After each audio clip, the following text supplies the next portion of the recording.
नमस्कार दोस्तों। आज जो है सेट नंबर 41 का पहला क्वेश्चन से इसमें है एक समलंब चतुर्भुज की ऊंचाई कितनी है। एक समलंब चतुर्भुज की ऊंचाई पूछा जा रहा है जिसकी समांतर भुजाओं की लंबाई का योग 9.5 सेमी है और क्षेत्रफल जो है 57 वर्ग सेमी है।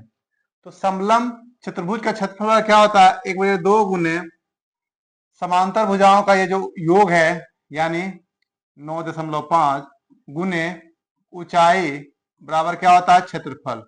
ये एक फॉर्मूला है इसका क्या है, क्षेत्रफल बराबर 1/2 गुना समांतर भुजाओं का लंबाई गुने ऊंचाई। ठीक है, तो ये देखिए आप, ये h बराबर यहां से निकल जाएगा, कितना आ गया 57 गुने 2, ये यहाँ जाएगा 9.5, यहाँ जाएगा नीचे, ये हो गया 57, यानी ये 10 ऊपर हो गया, 19 तिया 57, 19 पचे 5 गुने 2, 2 दूना 4 तिया 12। तो यानी क्या निकालने के लिए कह रहा है, एक समलंब चतुर्भुज की ऊंचाई निकालने के लिए कह रहा है, यानी ऊंचाई कितना हो गया 12 सेमी। ऑप्शन नंबर बी जो है बिल्कुल सही है। देखते हैं दूसरा क्वेश्चन, इसमें कह रहा है 2,50,000 के मूलधन कितना है 2,50,000 को 12% वार्षिक चक्रवृद्धि ब्याज की दर से 1.5 वर्ष के लिए निवेश किया जाता है। 12% की दर से 1.5 वर्ष के लिए निवेश किया जाता है। ठीक है, जब ब्याज अर्धवार्षिक रूप से समित होता है तब इससे वार्षिक रूप से समित किया जाता है, तब प्राप्त वेतनों का कितना अंतर होगा। कह रहा है एक तो पहले वार्षिक है 1.5 साल का निकलेगा, फिर दूसरा वाला क्या है अर्धवार्षिक हो जाएगा। तो देखिए पहला वाला में दर कितना है 12% और समय कितना है 1.5 वर्ष। ठीक है, 1.5 वर्ष। और दूसरे वाला में कितना अर्धवार्षिक ब्याज है तो दर हो जाएगा आधा, आधा कितना हो गया यानी 6% हो गया, और समय कितना हो गया, समय दुगना हो जाता है यानी कितना हो जाएगा 3 वर्ष। ठीक है, यानी जब ब्याज अर्धवार्षिक होता है तो दर आधा समय दुगना हो जाता है। अब ये दोनों के रेट से हमें निकालना पड़ेगा, क्या दोनों में डिफरेंस निकालना है। अब देखिए चक्रवृद्धि ब्याज है तो ब्याज पे भी ब्याज लगता है, तो पहला क्या है 2.5 लाख रुपया, 2.5 लाख है ना, ये 2.5 लाख। अब इसको 1.5 साल का निकालना है 12% की दर से, तो पहले इसका निकाल लीजिए 2,50,000 का, पहला 1 साल का निकाल लेते हैं। 1 साल का कितना निकल जाएगा, 1 साल का निकल जाएगा, यानी इसका 1 साल का निकाल लीजिए यानी कितना 12% अगर निकाल लेते हैं 2020 25 गुने 12 यानी कितना हो जाएगा 300, और ये 00 यानी कितना हो गया 30,000। 30,000 आ गया 1 साल का, 1 साल का आ गया 30,000। दूसरे साल का कितना आ जाएगा, दूसरे साल का 6% ही, क्योंकि 6 महीने का ये तो 6% ही निकलेगा। तो इसका 6% कितना हो जाएगा, 12% 30,000 हो रहा था, 6% कितना हो जाएगा 15,000। ठीक है, लेकिन ये ब्याज पे भी ब्याज लगता है, तो ब्याज पे ब्याज लगेगा, यानी 30,000 है, इसका भी 6% निकालना पड़ेगा। तो इसका 6% कितना हो जाएगा, इसका 6% अगर देखा जाए 0 0 काट देंगे तो छोटी 18, कितना हो जाएगा 1800, यानी ये कितना हो जाएगा 1800। अब दोनों को प्लस कर लीजिए, 0 8 5 1 6 3 1 4, 46,800 रुपया। 2.5 लाख का जो ब्याज निकल गया 46,800 रुपये निकल गया। अब हमें दूसरे वाले से निकालना पड़ेगा, ये जो 6% की दर से 3 वर्ष का है, तो अब 6% की दर से कितना हो जाएगा 2.5 लाख का, 6% की दर से अभी देखिए निकाले थे यहाँ, कितना हो जाएगा 15,000। ठीक है, अब देखिए पहला साल में कितना हो जाएगा, पहला साल में हो जाएगा 15,000, दूसरा साल में भी हो जाएगा कितना 15,000, और तीसरा साल में भी कितना हो जाएगा 15,000। ठीक है, यानी सब मिला कितना हो जाएगा 45,000, 45,000 ये हो गया। लेकिन ब्याज पे भी ब्याज लगता है, तो जब यहाँ आएगा तो इसका 15% का कितना आ जाएगा 6%, यानी 15 छक 90, यानी कितना हो गया 900, यानी 900 इसमें जुड़ जाएगा फिर से। फिर क्या हो जाएगा 15 15 30,000 प्लस 900, 30,900, 30,900 का फिर से 6% लगेगा, तो क्या हो जाएगा 0 0 कट गया, 9 छक 54, 18, ये कितना आ गया 1854, यानी 1854 फिर से जुड़ गया। तो अब ये दोनों मिला कितना हो गया 4 5 7 7 4, यानी 47,754। अब पहले आया था 46,800, यानी दोनों में कह रहा है डिफरेंस निकालना है, बीच अंतर क्या है। तो ये 46,800 से माइनस कर दीजिए, 46,800 यानी कितना हो जाएगा 4, 5, 9, ये कितना हो गया 48,800 नहीं 46,000 है यहाँ पे, ठीक है, यहाँ पे 46 है, ठीक है, तो यानी जीरो आ गया, ये तो जीरो हो गया, जीरो जीरो यानी दोनों कट गया, यानी 954 रुपया जो है इसका, यानी 954 ऑप्शन नंबर सी जो है बिल्कुल सही है, यानी दोनों का डिफरेंस जो है कितना आ गया 954 रुपया। चलिए देखते हैं तीसरा नंबर क्वेश्चन। तीसरा में कह रहा है 3596 रुपये की धनराशि को ए बी सी के बीच इतना के अनुपात में बांटा गया, यानी 1/6, 1/8 और 1/9 के बीच में बांटना है, तो ए और सी के हिस्सों के बीच का अंतर कितना हो जाएगा। सबसे पहले देखिए क्या है 6, 8, 9, इसका सबके क्या कीजिए 72 से एलसीएम निकाल के गुना कर दीजिए सबको, ठीक है, जब 72 से गुना हो जाएगा तो कितना हो जाएगा 6 गुने 12 यानी हो जाएगा 12, ये हो गया 8, 9 72, ये 9 हो गया, और ये कितना हो गया 9 8 72, ये 8 हो गया, ये अनुपात निकल गया ये तीनों का, ठीक है। अब पूरा अमाउंट कितना है 3596, 3596 निकालना कितना है ए और सी के बीच का अंतर, ए और सी के बीच का अंतर कितना है 12 में से 8 गया कितना हो गया 4, ये 4 निकालना है, और पूरा कितना है 12, 9, 21, 8, 29, 29 आ गया। अब 29 से इसमें भाग देके देख लेते हैं। अब देखिए 29 भागा कितना है 3596, यानी 1, 29, 6, 9, 29 दूना ये हो गया 58, ये 1, 1, 6, ये हो गया 124, कितना आ गया 124, यानी 124 बार में ये कट गया, यानी ये कितना हो गया 496, 124 को 4 से गुना करेंगे कितना आ जाएगा 496, यानी ऑप्शन नंबर सी जो है बिल्कुल सही है। देखते हैं चौथा नंबर क्वेश्चन। देखिए 4 नंबर में कह रहा है 240 मीटर लंबी ट्रेन, ट्रेन की लंबाई कितना है 240, 250 मीटर लंबे प्लेटफॉर्म को 28 सेकंड में पार करती है, ट्रेन की चाल क्या है, चाल बराबर क्या होता है दूरी बटे समय, प्लेटफॉर्म और ट्रेन दोनों का लंबाई क्या है इसमें जुड़ जाता है पार करने में, कितना 2, 2, 4, 490, और समय कितना है 28 सेकेंड। अब ये जो आया है मीटर प्रति सेकेंड है, यहाँ पूछ रहा है किलोमीटर प्रति घंटा में, तो क्या करेंगे 18/5 से गुना करेंगे, क्योंकि मीटर प्रति सेकेंड से किलोमीटर प्रति घंटा बनाना 18/5 से गुना करना पड़ता है, और किलोमीटर प्रति घंटा से मीटर प्रति सेकंड बनाने के लिए 5/18 से गुना करना पड़ता है।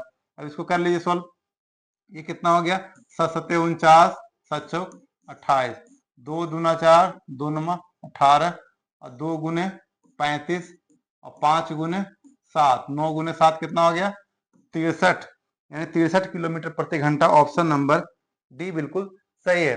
देखते हैं पांचवा नंबर, ए अकेला किसी एक कार्य को 18 दिनों में करता है, बी अकेला 24 दिनों में करता है, ए बी 22,500 रुपए में कार्य करते हैं, ए बी 22,000 रुपये में करते हैं, वे सी की सहायता लेते हैं और कार्य को 8 दिन में पूरा करता है।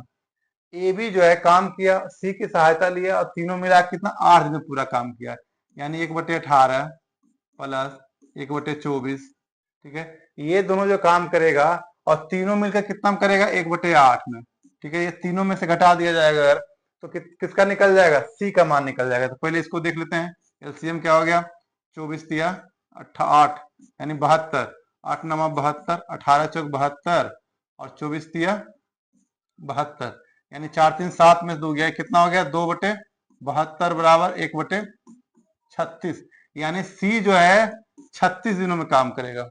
इसमें क्या है कि पहले 18 दिन में कर रहा है, यानी 1/18 दिन में, फिर ये कितने दिन में करेगा 24 दिन में 1/24, और ये 1/36।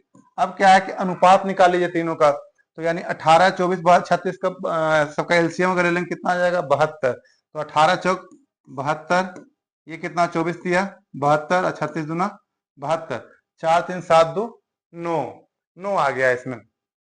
अब देखिए 9 आ गया तो इसका निकालना है, क्या निकालना है टोटल कितना है 22,500, 22,500 निकालना है कि इसका ए को कितना भुगतान किया, ए को कितना भुगतान किया 4 भुगतान करेगा, और 4 3 7 2 9। अब देखिए 9 दूना 18, 9 5 45, 25 गुने 4 कितना हो गया 100, यानी 10,000, कितना आ गया 10,000, यानी ऑप्शन नंबर जो है इसका बी जो है बिल्कुल सही है। देखते हैं अगला 6ठा नंबर क्वेश्चन। इसमें कह रहा है वह सबसे छोटी संख्या क्या है जिसे 8 और 14 से विभाजित करने पर क्रमशः इतना से, देखिए 8 में से 5 गया 3, 14 में से 11 गया 3। तो अब दोनों का पहले 8 और 14 का एलसीएम निकाल लीजिए और 3 माइनस उसमें हो जाएगा, यानी 8 और 14 यानी 2 चौक 2 सते 7 चौक 28 दूना 56, 56 आ गया है। अब जितने का अंतर आ रहा है उसको माइनस कर दीजिए, यानी माइनस हो गया, कितना बच गया 53, 53 यही इसका आंसर हो गया है, यानी ऑप्शन नंबर बी जो है बिल्कुल सही है। देखते हैं 7वां नंबर। 7वां करा एक दुकानदार प्रत्येक वस्तु 20% 10% क्रमिक छूट देता है ग्राहकों के लिए इतना की कीमत वाली वस्तु किस कीमत पर? 500 रुपया कीमत है, क्रमिक छूट यानी 2 बार लगातार दे रहा है, इसका तो एक दुकानदार प्रत्येक वस्तु, अब देखिए 500 रुपया है, ठीक है, तो कितना पर उपलब्ध है, कितना में बिकेगा? तो 500 पहले दिया छूट 20% यानी कितना हो जाएगा 80%, फिर दिया 10% कितना हो जाएगा 90%, ठीक है, 2 जीरो 2 जीरो 2 जीरो यहाँ कट गया, यानी 9 8 72 पचे 360, 360 रुपया उपलब्ध है, यानी ऑप्शन नंबर जो है बी बिल्कुल सही है। देखते हैं 8वां नंबर क्वेश्चन। 8वां में कह रहा है एक व्यापारी अपने माल मूल्य इस प्रकार अंकित करता है कि अंकित मूल्य पर 15% छूट के देने के पर वह 19% लाभ अर्जित करता है। देखिए 100 रुपया मान लिया क्रय मूल्य होगा तो उसको 19% लाभ हो रहा है, यानी 119, लेकिन अब अंकित मूल्य निकालना है तो 15% छूट देने के बाद 119 में बेच रहा है, यानी 119 गुने 100/85 यानी 17 गुने 7 17 पचे 85 5 गुने 20 20 गुने 7 कितना हो गया 140, यानी जो अंकित मूल्य था कितना था 140 था अंकित मूल्य, ठीक है, और उसको बेच रहा था डिस्काउंट 119 में, और फिर भी मतलब 15% डिस्काउंट दे रहा था और 19% प्रॉफिट कमा रहा था 100 से। ये क्रय मूल्य है, ये विक्रय मूल्य है, ये अंकित मूल्य है। हालांकि पूछ रहा है एक ग्राहक 15% के बजाय 18% के छूट का लाभ उठाता है। अब ये जो यहाँ से 15% का छूट दिया है, वो हालांकि 15% छूट दिया है, उसको 18% छूट दे दिया गया, तो 140 का 18% छूट मतलब क्या हो गया 82%, 82%। तो कह रहा है व्यापारी का नया लाभ क्या है, क्रय मूल्य तो सेम रहेगा 100 रुपया, अब उसको 18% छूट मिल गया तो कितना हो जाएगा 20 पचे 100 20 गुने 7, अब कितना हो गया 7 दूना 14 4 1 8 से 56 1 57/5 बराबर 5 इकाई 5 5 इकाई 5 5 चौक 20 5 अठे 40, यानी 14.8, यानी 100 रुपया क्रय मूल्य था 14.8 में बेचा है, तो कितना हो गया प्रॉफिट 14.8% प्रॉफिट, यानी ऑप्शन नंबर बी। देखते हैं 9वां नंबर। देखिए 9वां में कह रहा है कि 18,400 रुपये को 6 पुरुष 13 महिला और 6 लड़कों में इस प्रकार विभाजित किया जाता है कि एक पुरुष एक महिला और एक लड़के का हिस्सा इतना कम, प्रत्येक लड़के को कितनी राशि मिली। देखिए सबसे पहले क्या है 6 पुरुष 6 पचे 30 यानी 5 अनुपात है, 13 चौक 52, ठीक है 52, अच्छे तो यह 18, ये इतना में बांटा गया है 18,400 को। पहले इसको अनुपात में थोड़ा कम कर लेते हैं, यानी कितना हो जाएगा 15, ये हो जाएगा 26, ये हो जाएगा 9, ठीक है।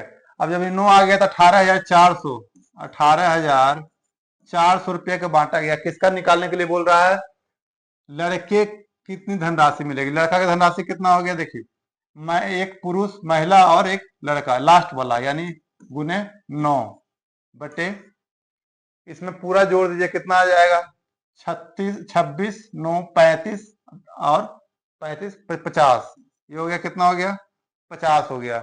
अब लेकिन ये जो निकला है ये कितने का निकला है, लड़के का 6 लड़के का निकला है ये, क्योंकि यहाँ पे दिया हुआ कितना 6 लड़का, तो 6 से भागा दे देंगे तो क्या हो जाएगा एक लड़का का निकल जाएगा। अब इसको सोल्व कर लीजिए, 1 0 कट गया, 3 दूना 6 3 तिया 9 2 गुने 920 5 गुने 5 4 5 40 5 184 गुने 3 कितना हो जाएगा 4 तिया 12 2 1 8 तिया 24 1 25 से 2 3 2 5 कितना आ गया 552, यानी ऑप्शन नंबर ए जो है इसका बिल्कुल सही है। देखते हैं 10वां नंबर। अब देखिए इसमें कह रहा है एक परीक्षा में विद्यार्थियों के एक समूह का औसत अंक कितना 58 है, एक परीक्षा में विद्यार्थियों के एक समूह का औसत अंक कितना 58 है, ठीक है, मेधावी 15% विद्यार्थियों का औसत अंक 58 है। देखिए पूरा अगर छात्र मानिए 100 है, इसमें मेधावी मेधावी 15% है तो 15 हो गया। अब 15 गुने कितना हो जाएगा 85। ठीक है, ये हो जाएगा। सबसे कमजोर 20% यानी 20% वाला कितना हो गया, कितना औसत अंक 28 है, 28 हो गया। ठीक है, ये शेष विद्यार्थी कितना हो जाएगा, पूरा विद्यार्थी अगर मान लिया 100 मान लेते हैं तो 15 20 35 बच गया कितना 65। शेष विद्यार्थी का औसत कितने का है, इसका मान लेते हैं पूरा कितना हो जाएगा x। ये तीनों को अगर हम प्लस कर लें, ये तीनों को प्लस कर लेंगे तो क्या निकल जाएगा 100, पूरा छात्र 100 है। अब पूरे का अंक कितना है यहाँ पे 58, तो गुने 58 ये हो जाएगा। अब बस इसको सोल्व कर लीजिए, यानी कितना हो गया 85 गुने 15 कितना हो जाएगा, देखिए 85 गुने 15, 5 पचे 25, 2 8 40, 2 42, 5 8 5 7 1275, ये कितना हो जाएगा पहले वाले का 1275। 28 गुना 56 ये कितना हो जाएगा 560 प्लस 65x बराबर ये कितना हो जाएगा 5800। ठीक है, ये कितना हो गया 5800। अब इसमें 1275 560 कितना हो जाएगा 560, इसमें ऐड कर लीजिए और भी क्या हो जाएगा 5 7 6 13 3 1 5 6 2 8 1835, इसके बराबर क्या हो गया 1835। ये उधर जाकर माइनस में हो जाएगा, यानी 65x बराबर 5800 माइनस 1835, 1835।